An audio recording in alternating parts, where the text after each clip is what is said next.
my job is to introduce Carlos Rubenstein. He needs no introduction. If there's anybody that has been involved in water policy to a greater degree than Carlos, I don't know who it is. I mean, he's been a commissioner at the TCEQ and chairman at the TWDB, and near and dear to my heart, he was the one that was sort of involved in the setting up the original water master system down in the Rio Grande, which is a great example of a functioning water market. So, Carlos.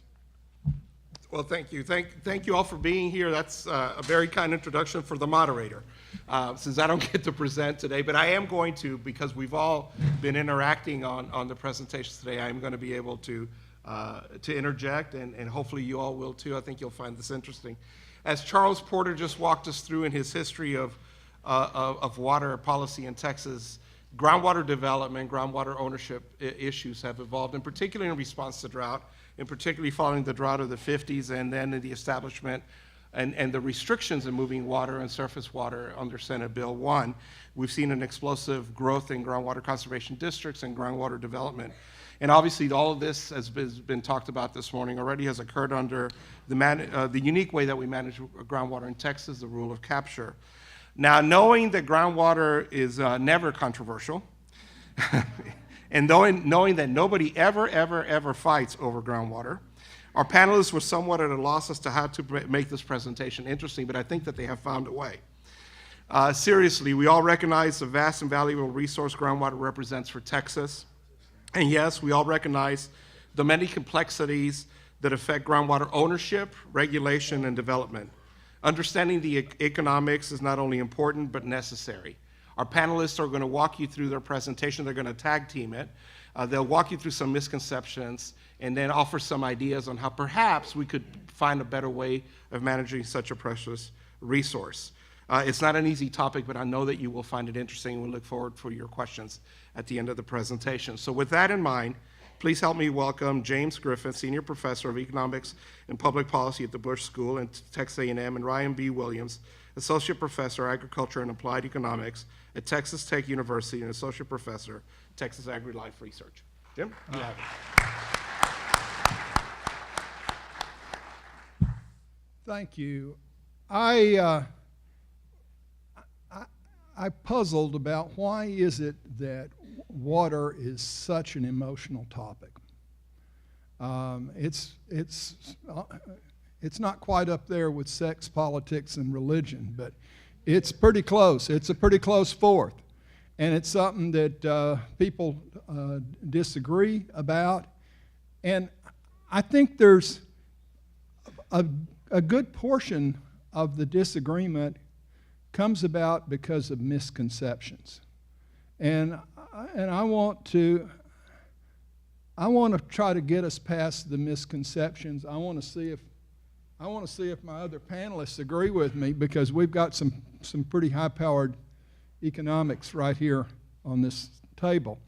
And then even after you get past those misconceptions, you still got a lot of complexities. You still got a lot of questions to answer. But the very first one is something that Bob Harden talked about this morning. The usual presumption is that if you've got a well and you've lost half of the storage in that well, you have lost half the pressure, and you've automatically lost a similar amount of storage. Trinity Aquifer, great example. In many areas, the aquifer sits 1,000 feet below the ground. In 1950, that water flowed to the surface with no necessary pumping. Today, those pumps are set at 500 feet, so you've got a 50% loss in pressure. And I think we automatically assume that implies a 50% loss in storage. That relationship, though, is very, very nonlinear. And you might lose 50% of Artesian pressure, and you may have only lost 1% of storage. And that's a very amazing statistic. And so this curve is very, very nonlinear. And so and in fact, you can lose all 100% of your Artesian pressure, and you're still sitting on a huge amount of water in storage, and that water can be produced. That water can be produced, admittedly at higher cost, but it can be. Now, so that's misconception number one, and I think people automatically get fearful when they have to drop the pumps in their wells. I mean, that just sends a scare signal. But Bob Harden told you that you can drop the pump 100 feet, and it's going to cost you an extra 10 cents 1,000 gallons. So that's not going to break the bank. You're not happy with having to do that, but it's not going to break the bank. The next misconception is that the talk is that we should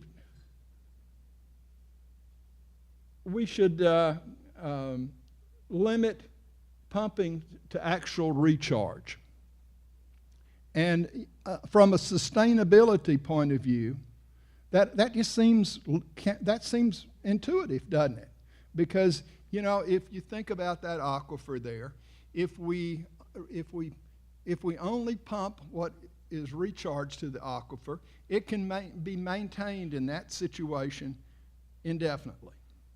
But then I want you to think about a counterexample.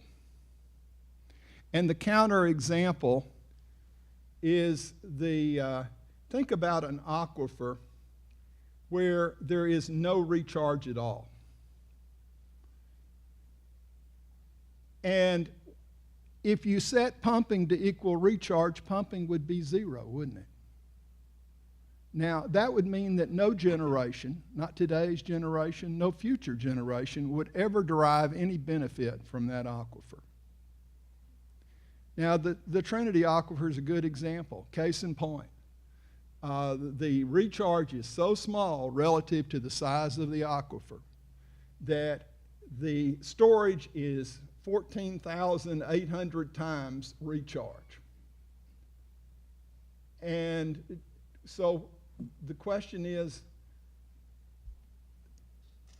even if you doubled the pumping rate where it was twice recharge, it would take something like 3,700 years before you reduce storage down to 50%. Lots and lots of years. And so this raises the question, well, maybe dewatering is not such a bad thing. And particularly when we think about it, that future generations will have technologies available to them that we don't have today. Charles Porter gave you some pretty neat examples of how technology has changed. And so the really tough issue is, I think we have to acknowledge that dewatering in itself is not a bad thing. The question, I think, is how much dewatering you want to do. Because as you dewater, the costs do rise. And they can rise fairly sharply, particularly if you get down to 20% of storage or 30% of storage, down in that range. So anyway, that's misconception number 2. Misconception number 3 is that markets can be a valuable signaling device if we will allow markets to function. If we will allow the laws of supply and demand to work. And in particular, here's the old demand curve from Econ 101. When the price goes up, and if you have a market where the price is allowed to go up, people will conserve, and you'll move up the demand curve. And on the law of supply tells you what? That as that price rises, there will be technological advances. For example, desalination technology, or just more investment in that aquifer to enable it to continue to produce. So the point being that I think there's a natural distrust of using markets. I hate to say that, but I think there is, and I think there's a natural presumption that regulation is that markets aren't really needed. Regulators can solve the problem. But my point is that markets can be the friend and can provide valuable signaling devices. And here's an example in which the situation is today. We have very low prices. We have very low prices, but there's unmet demand at those low prices. And allowing prices to rise will help answer the question, and it will provide a valuable signal. And if you got a market that's out there and sending signals that, prices are rising pretty rapidly, maybe we need to not dewater this aquifer quite as fast as we have been. And so that's a valuable signaling device. And we use this point, we use markets all the time to deal with non-renewable resources. And the question is, groundwater in particular is pretty close to that. So anyway, that's my story, and I'm sticking to it. I just want to know, do you guys buy into what I'm saying? Yeah. Ryan? Well, so the way I'd like to start is to first of all thank the real scientists that have gone before us. I'm told all the time as an economist that I'm not a real scientist. So I'd like to thank the real scientists for covering the real science, and also for mentioning economics multiple times throughout the process of their presentations, which does give me a little bit of credibility in being up here. So I appreciate that.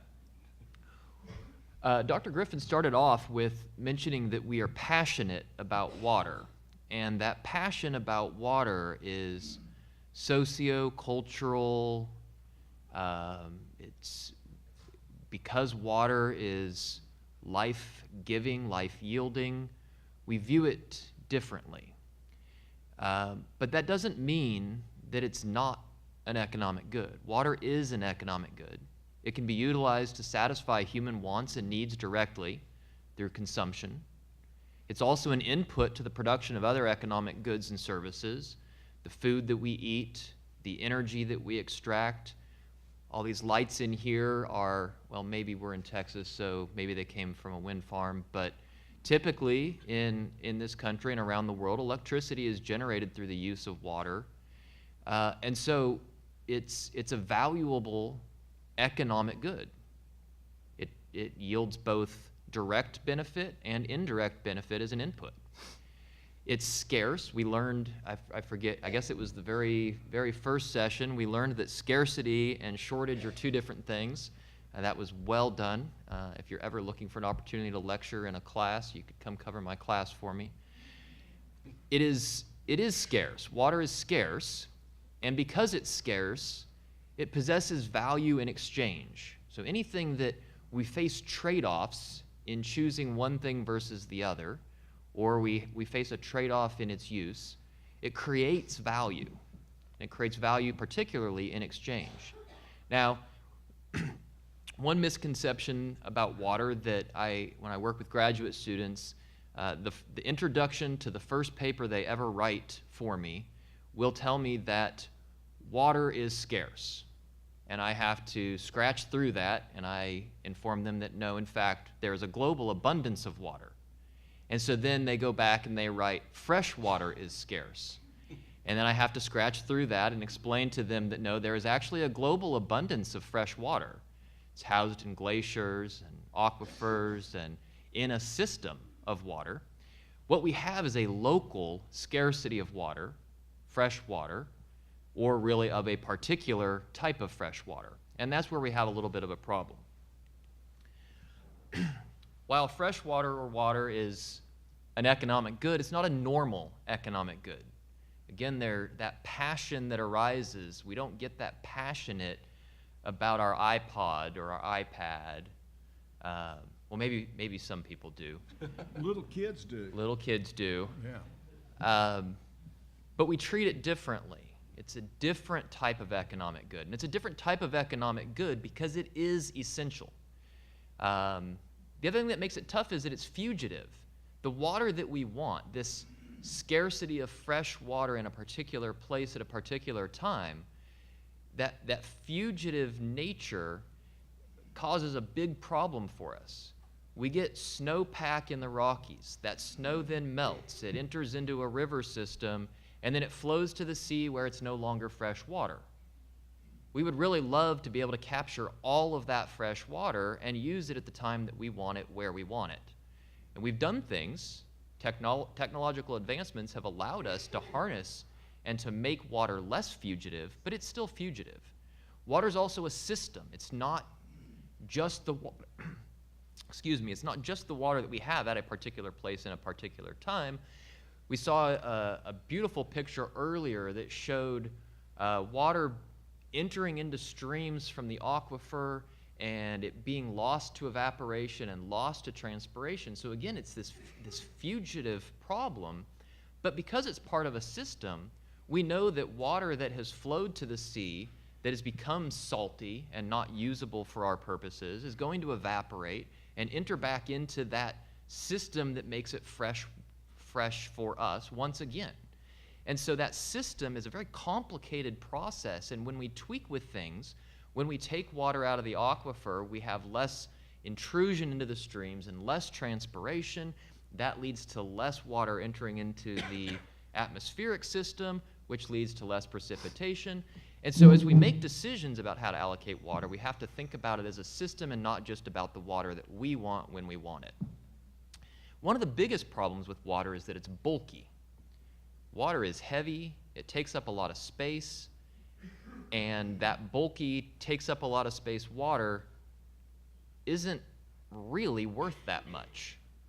Globally, the value of water is very, very low in its uses.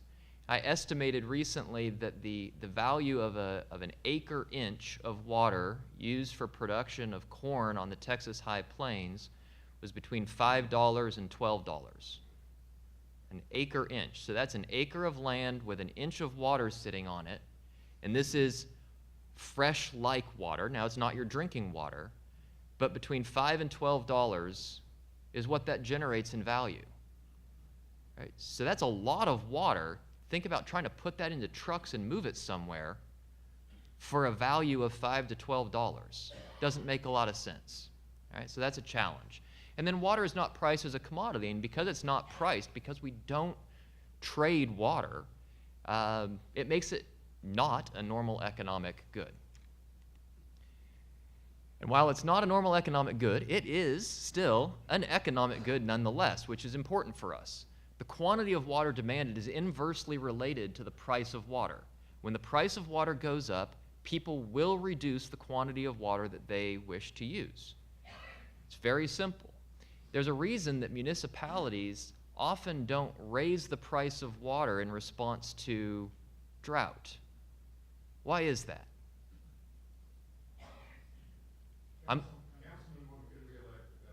Okay, that's partially it.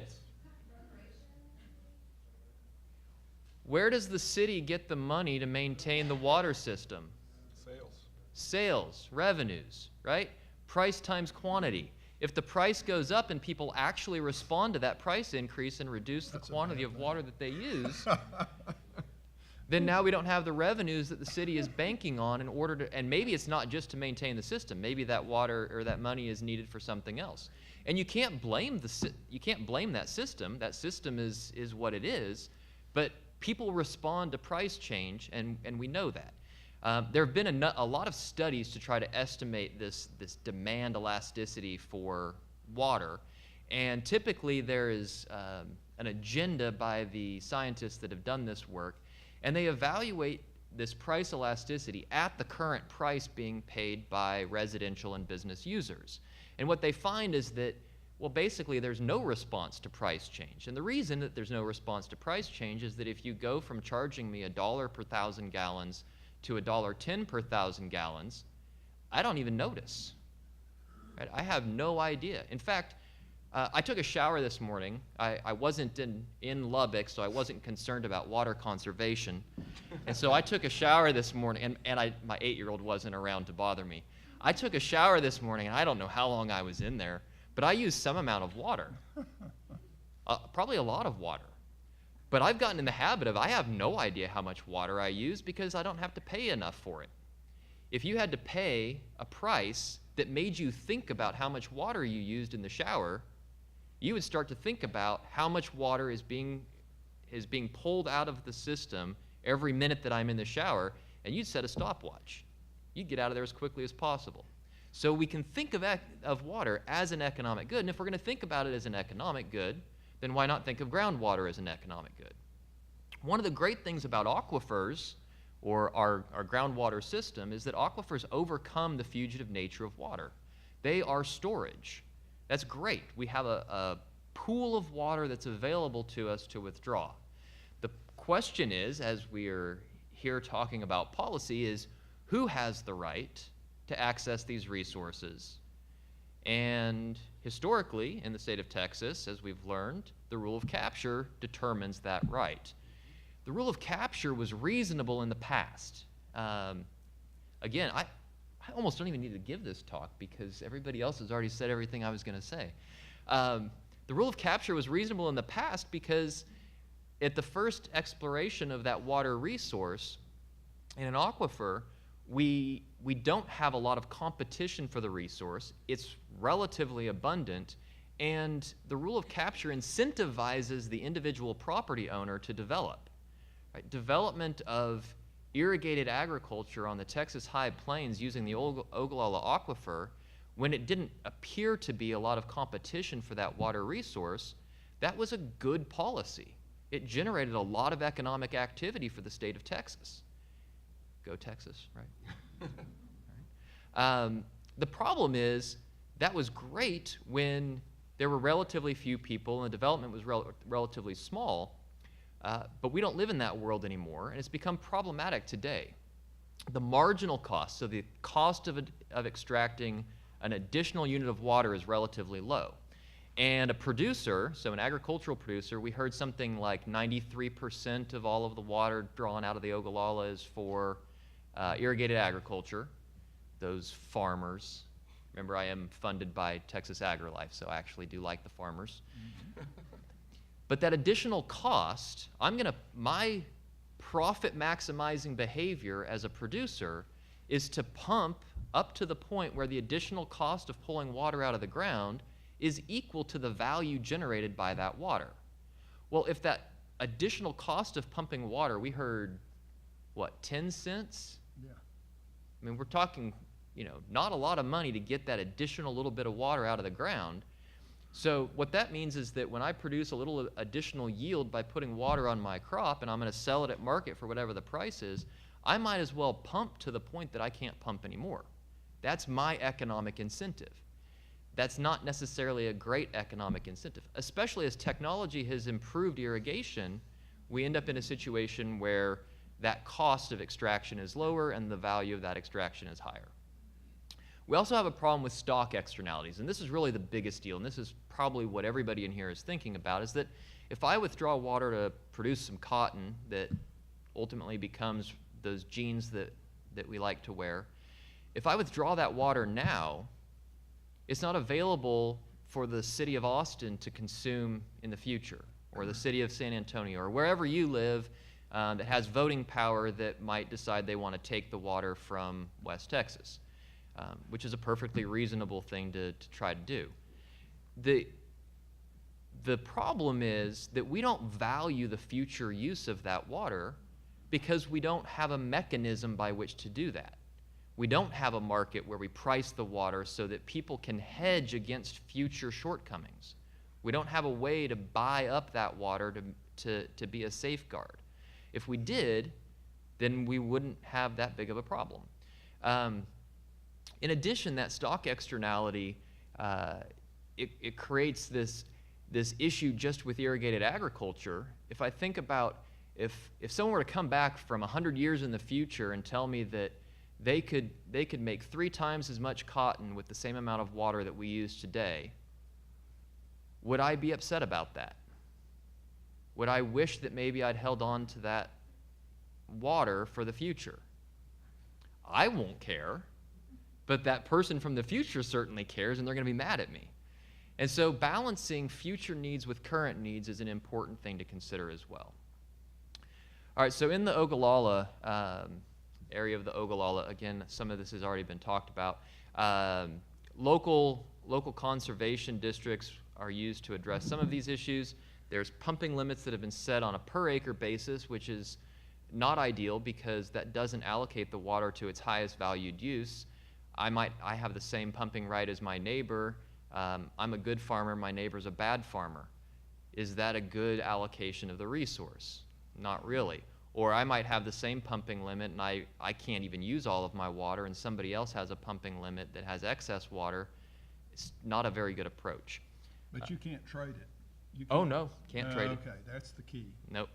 And so the desired future condition is determined as a percentage of current average storage, but what we would really like in a situation like that where we're going to put a limit on something is for it to be correlative rights, so that the percentage reduction is spread based upon people's actual usage.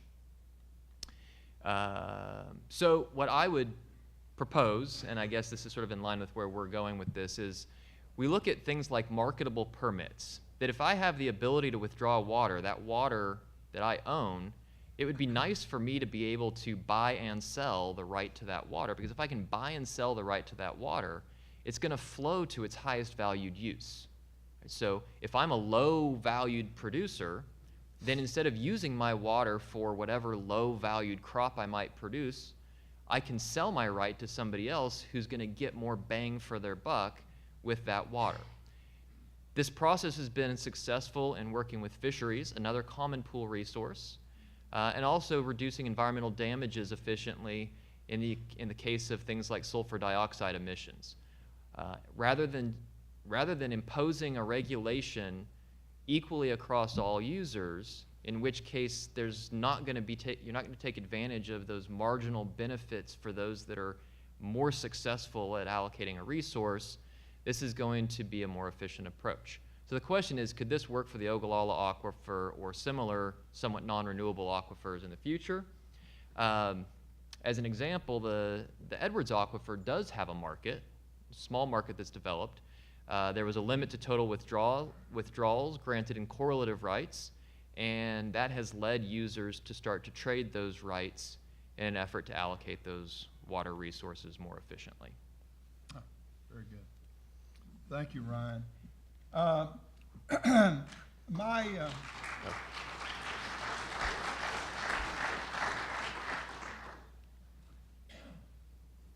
Ryan has talked to you about the Ogallala and the Edwards, and it is significant that the Edwards is an example of a successful water market that's actually functioning.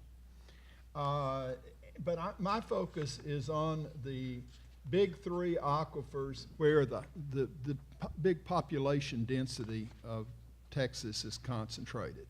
And those 3 aquifers are the Trinity, which is in green here, and then there's the Carrizo-Wilcox in red, and then the Gulf Coast in yellow. And there's enormous storage in all 3 of these aquifers. And interestingly, it's also highly regulated by these groundwater conservation districts. Only those counties in white do not have a groundwater conservation district. So you can see from the patchwork that there's a bunch of groundwater conservation districts. And now when we talk about these groundwater conservation districts, it's almost impossible to describe each one, because each one is separate unto itself. There's big differences in the way they choose to regulate. But I'm going to sort of give you a broad brush description of how these work. And I'm sure that somebody from some local GCD is going to grab me afterwards and say, well, that didn't apply to my groundwater conservation. We're innocent. But anyway, let me apply that broad brush. And the basic idea is that for each of these groundwater conservation districts, there's a modeled available groundwater. And that's the total quantity that is to be produced. And then the question is, that's the maximum amount that's to be produced. And then the question is, what kind of desired future conditions should exist out there that would dictate what the modeled available groundwater is? And interestingly enough, and this is where I think there's a big flaw, the desired future conditions are all based on the loss of Artesian pressure, not the loss of storage.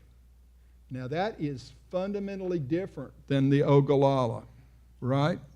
Okay.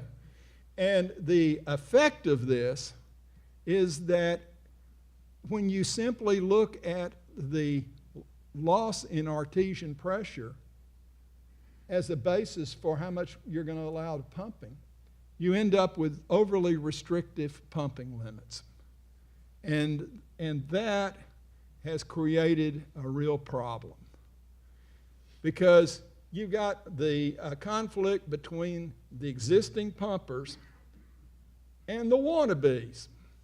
Now, the wannabes, by definition, these are the people that want to use water for a bad purpose.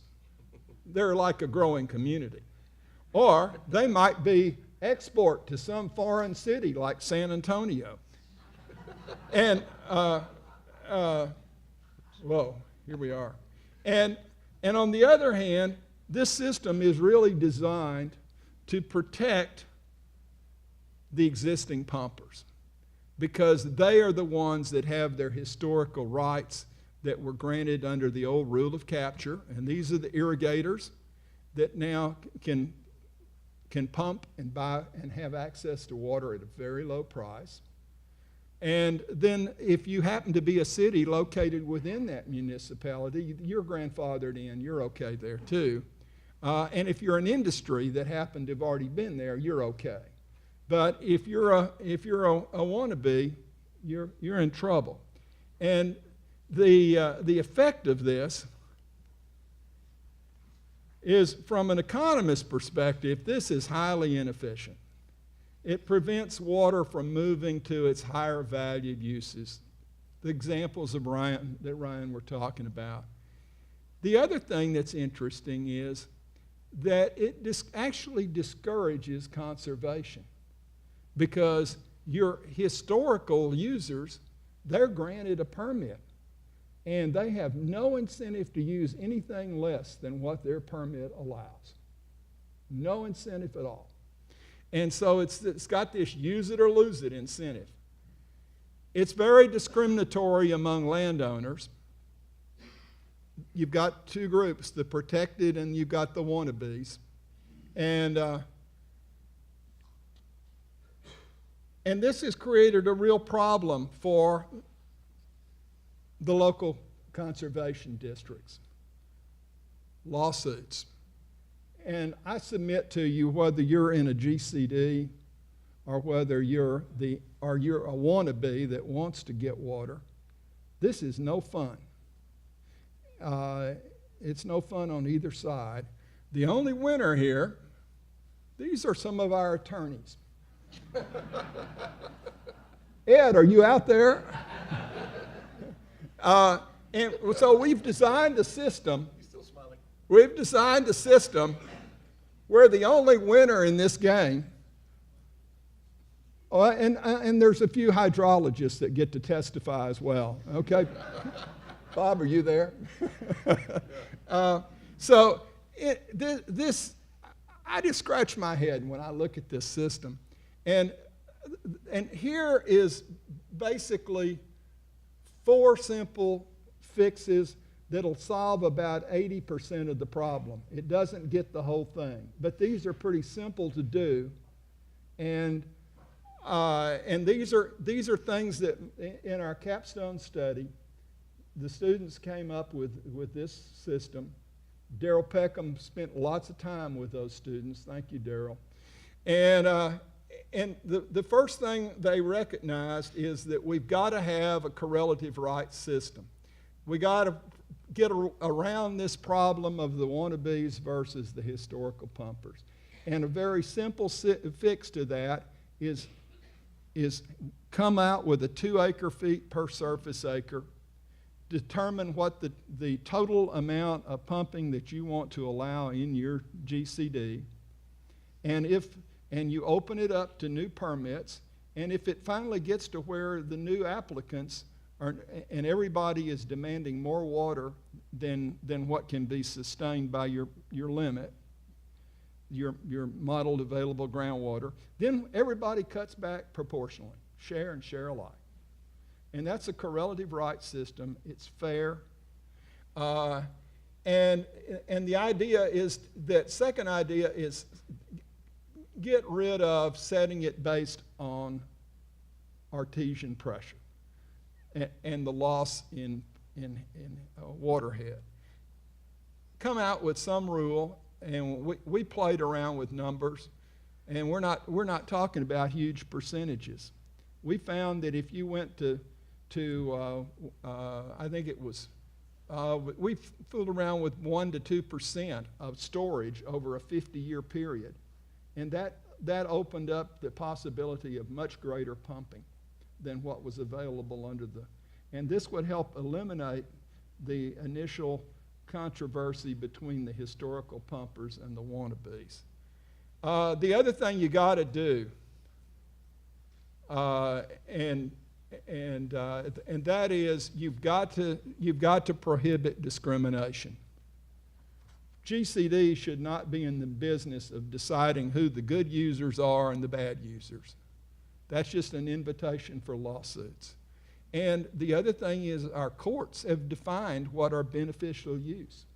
And if it's a beneficial use, they automatically ought to allow transfers. And what Ryan was talking about in allowing trades to occur between users, this would allow a market to develop. Now, there's a fourth thing that we ought to think about. Initially, as you draw down, you take down your storage. Initially, you're not going to have much of a problem with people out in the unconfined sectors that's wells go dry. So there's not going to be a big mitigation issue. But conceivably, 200 years from now, whatever, as you draw down storage, then you may observe that somebody that has a house and a couple of horses on 5 acres of land and they don't have any water, you're going to have to create a mitigation fund in which you can make sure that these people are provided with water. And so that's part of. So these are simple fixes in my mind that could be done kind of with the existing infrastructure, different as is. Now, if you want to take a 21st century idea that actually goes back to a Nobel laureate by the name of Vernon Smith. Vernon Smith wrote this paper in 1977, and no one paid much attention to it. But he argues that a groundwater bank account is a preferable way to go, and I'll explain to you why. The basic idea is this. Every landowner, the amount of water under their land can differ depending on where they're located.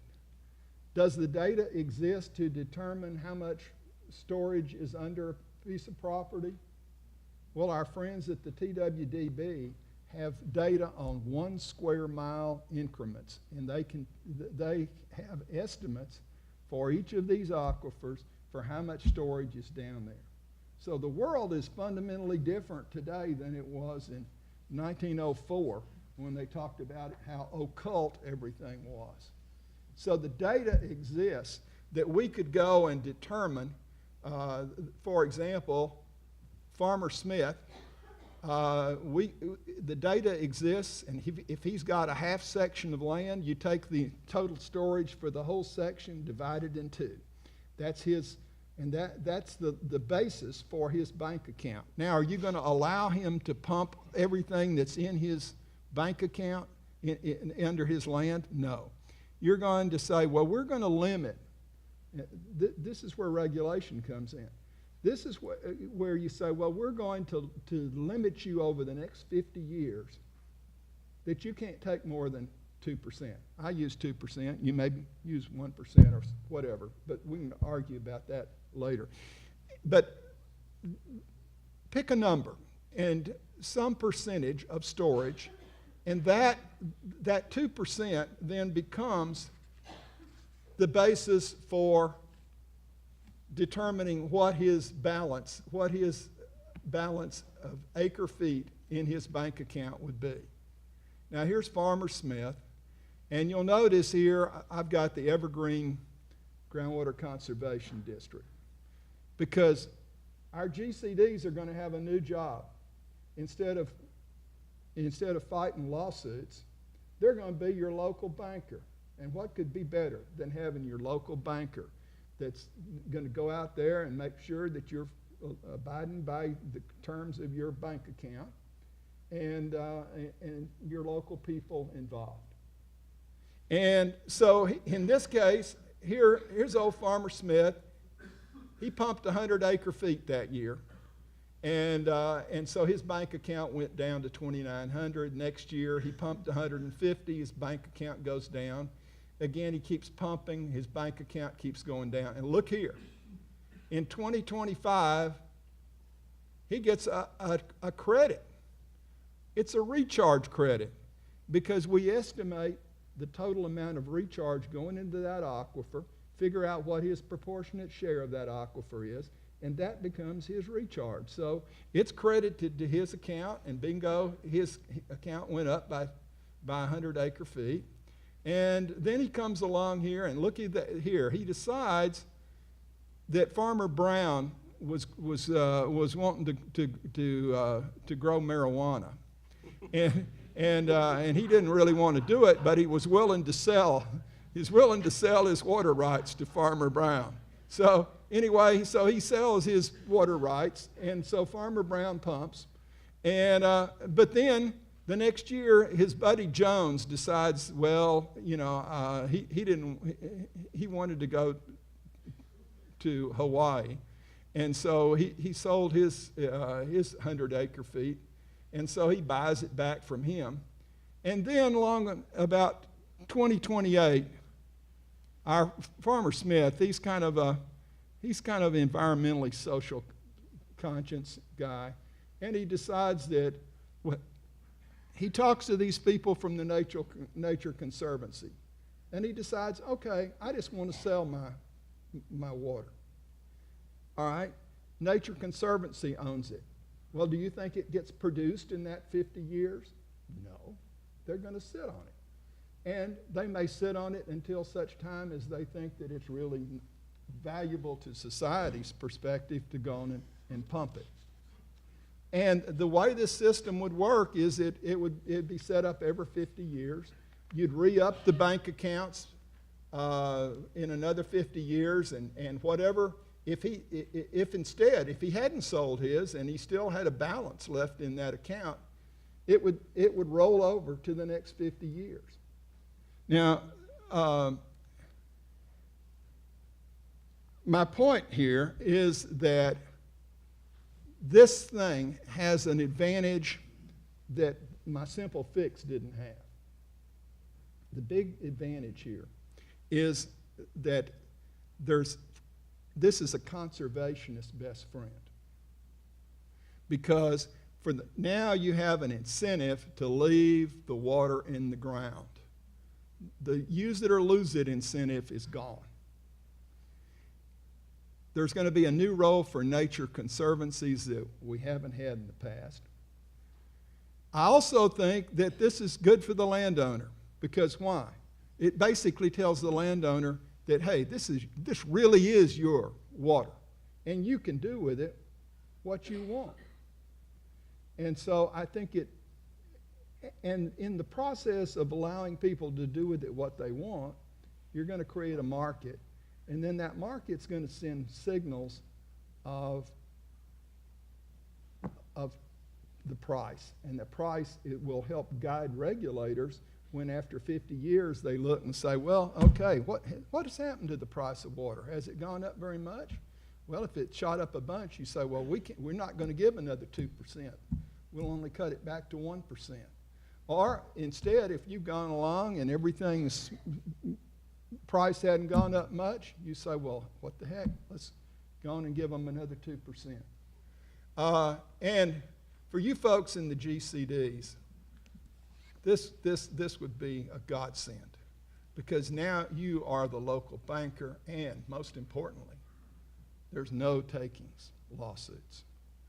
And to you folks at the TWDB that believe in aquifer-wide management, you know, here, this would provide you the mechanism for doing that. Now, I may just be some harebrained economist thinking, but I urge you all to think long term, and I urge you to think about new ideas. And I think I'm sure willing to sit down with those of you and talk more about it, but I think that this has some real possibilities. And so don't be too quick to tell me, well, we can't get this passed in the next legislative session. I know we're not going to be able to pass it. There's some young people out here. I'll bet on them. Okay, Carlos, you got to weigh in. All right. You haven't had a chance. I told you all that they would make it interesting. It's been a pleasure working with the panelists and putting together as they put together their presentations and the discussions that we had. And I will tell you that those discussions led to some changes in the slides as well. You asked a question at the beginning on the 3 myths of how we viewed them. I will tell you that to me, there's certain facts that are inescapable in my mind. Water is severely undervalued. Okay. As the western states, some of the western states have found out, if you properly value water, it does lead to conservation. There is no question about that. It does also, if you know all that you need to know about the amount of water that you have and how it's allocated and the regulations that apply to you, those are the fundamentals to establish a proper market. Those things are inescapable. I remember when I looked at your slides at the beginning about the groundwater bank, it reminded me so much about, it's not groundwater, it's surface water, but how we operate the Rio Grande and why it is functional. And I'll be talking about some of that tomorrow. Having said that, I hope you all have enjoyed the discussion.